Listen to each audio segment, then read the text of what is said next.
परमेश्वर ने उससे कहा कि पुनरुत्थान और जीवन मैं ही हूँ। जो कोई मुझ पर विश्वास करता है वो यदि मर भी जाए तो भी वो जीता रहेगा।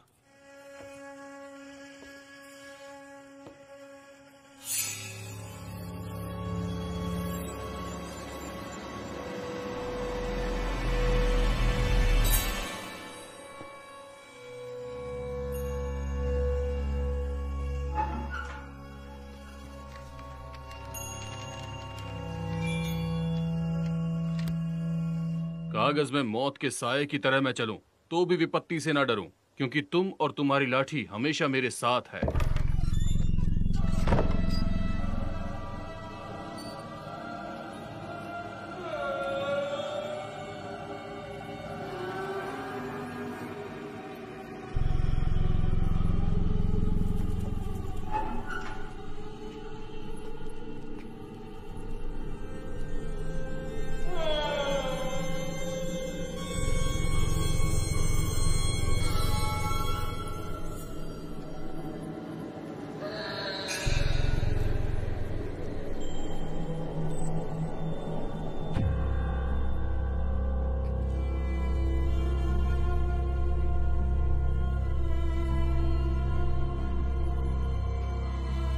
हम सभी ईश्वर से प्रार्थना करते हैं कि वो इनकी आत्मा को शांति दे।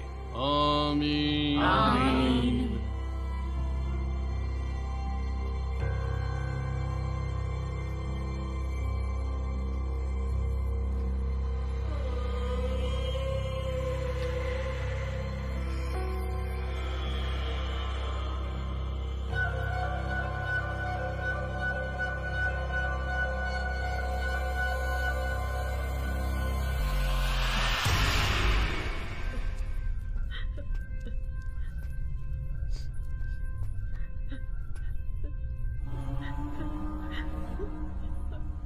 सुरम्मा, सुरम्मा, कुछ कहती क्यों नहीं?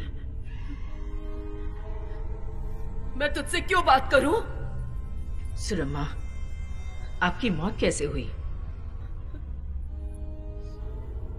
सुरम्मा, आपसे पूछ रही हूँ, आपकी मौत कैसे हुई, बताइए। तुम कौन होती हो? मेरे घर में तुम्हारा क्या काम है? सुरम्मा, सुरम्मा, आप अपने बेटे और पोतियों की मदद नहीं करना चाहती? वो सब इस घर में डर के मारे कांप रहे हैं, तो आप उनकी मदद नहीं करेंगी? सुरम्मा,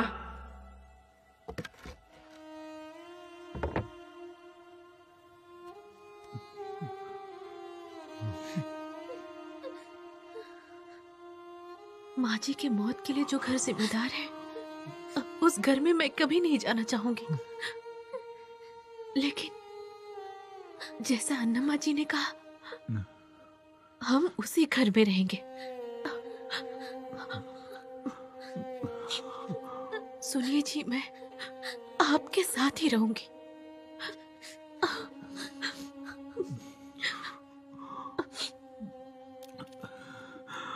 एम ही श्री हाँ ही हूँ है। सुरमा, एक और बात, अब तुम्हारे घर में लड़का ही आएगा। तुम शांति से जा सकती हो।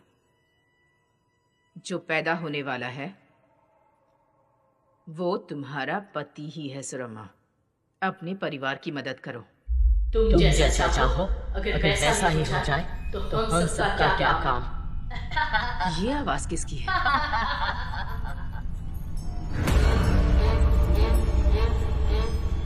मैं समझ गई, तुम सुरम्मा नहीं हो। तुम इस घर का पीछा ना छोड़ने वाली पुरानी मालकिन हो। एक कसाई की मां नरसम्मा हो।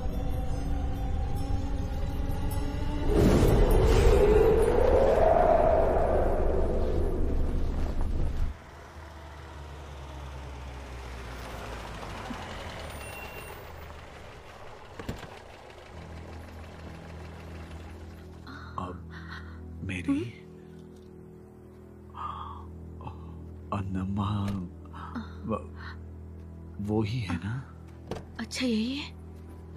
उस दिन जब तारा गुम हो गई थी, हमें घर तक उस दिन यही छोड़ने आई थी। मैं जानती हूँ इन्हें।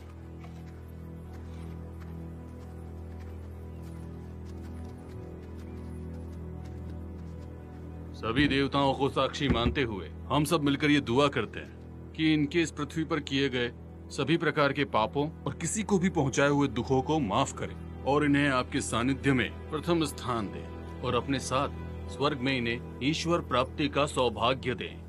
आमीन। आमीन। क्या उस फोटो को समाधि पे रखने के बाद सुरम्मा की आत्मा को शांति मिली होगी, अन्नमा जी?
यहाँ ये सारे फोटो अपने आप गिर जाते हैं।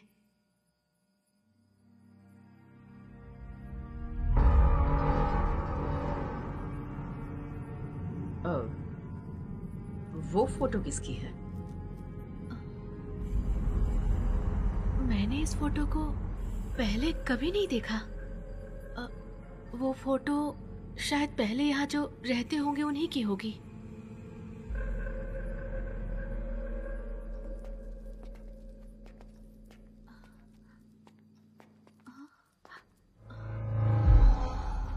अरे आपने इस फोटो को मेरी आंखों के सामने ही कॉफीन में रखा था ना? फिर ये यहाँ कैसे आ गई?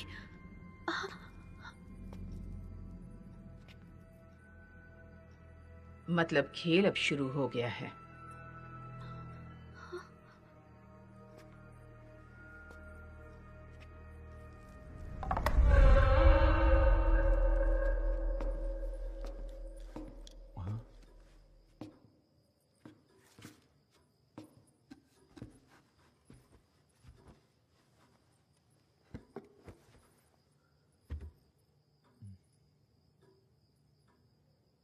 इस घर में जरूर कुछ हुआ है, लेकिन क्या हुआ है ये जानने से कोई शक्ति मुझे रोक रही है। क्या हुआ है मुझे देखने नहीं दे रही। आपकी बातें सुनकर ऐसा लग रहा है कि आपके परिवार को एक शक्ति परेशान नहीं कर रही। इस घर में कई शक्तियां हैं जो आपके खिलाफ काम कर रही हैं। अन्नमा जी, हम सबको बहुत डर लग रहा है। इस घर में रह नहीं पा रहे हैं, जा नहीं पा रहे हैं। यहाँ पर रहकर ऐसा लग रहा है कि जीना भी मरने के बराबर हो गया है। फिर भी हम इस घर को छोड़कर कहीं नहीं जाएंगे। ये फैसला मैंने ले लिया है, लेकिन मुझे बस अपने बच्चों की चिंता हो रही है। अगर इन्हें कुछ हो गया तो मैं नहीं सह पाऊंगी। तुम्हारी हिम्मत और प्यार देखकर मैं कह सकती हूँ कि तुम्हारे बच्चों को कुछ नहीं होगा। आप ये इतना यकीन के साथ कैसे कह सकती हैं? तुम्हें तुम्हारे बच्चों से जो प्यार है वही तुम्हारे बच्चों की रक्षा करेगा, क्योंकि इस भगवान के प्यार के बाद सिर्फ माँ का प्यार ही सबसे ऊंचा माना जाता है।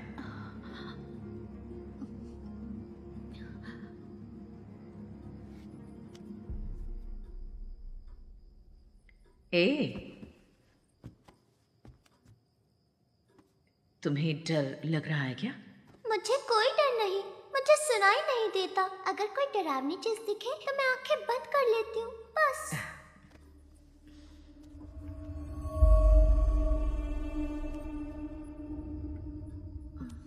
ये क्या हुआ?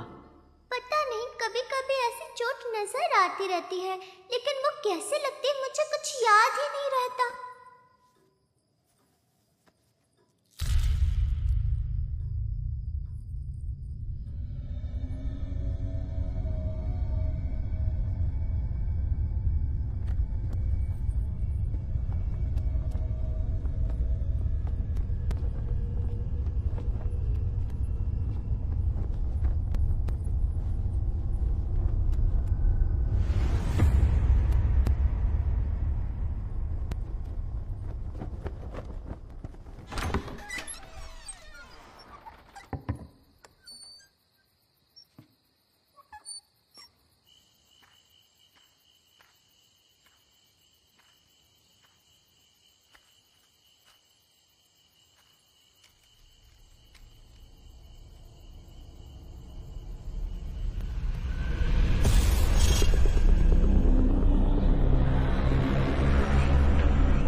इंसान की जिंदगी और मौत का परिणाम ही हमारा इतिहास है।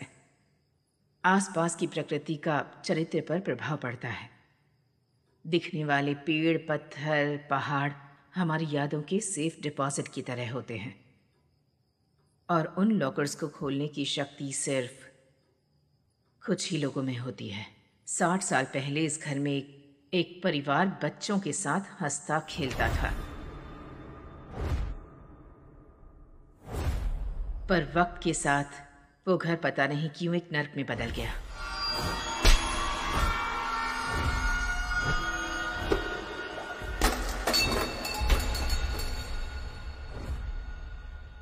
उस परिवार के सारे सदस्य बेरहमी से मारे गए।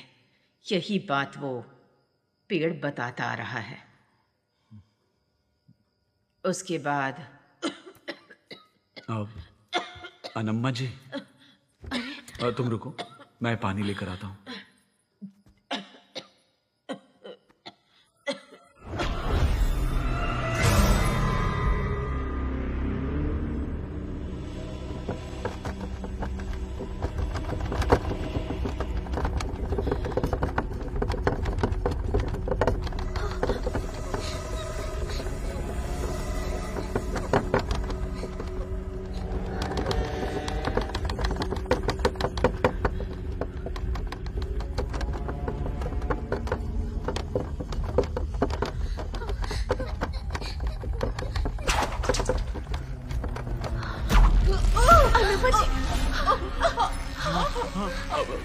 अनम्मा जी, कुछ कीजिए ना।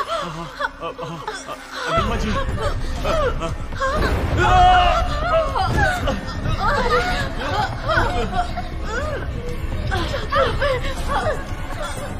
अनम्मा जी,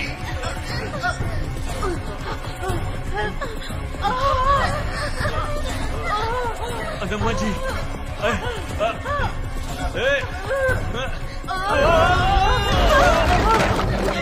क्या हो रहा है?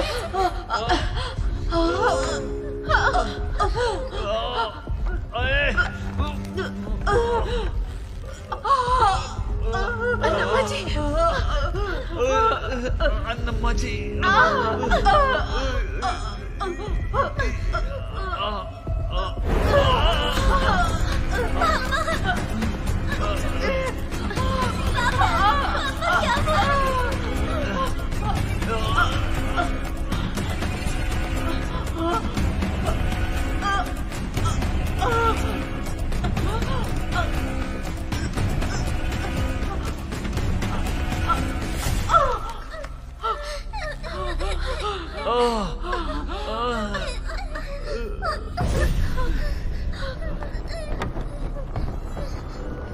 कुछ नहीं होगा, मैं यहीं पे हूँ।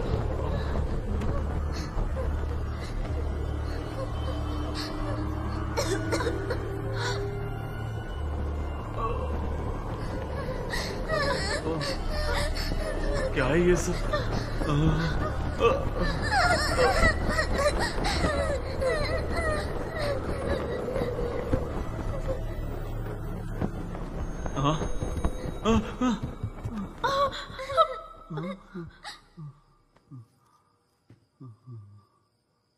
अगर मैं अभी बाहर नहीं गई तो मेरे साथ सबकी जान को खतरा होगा।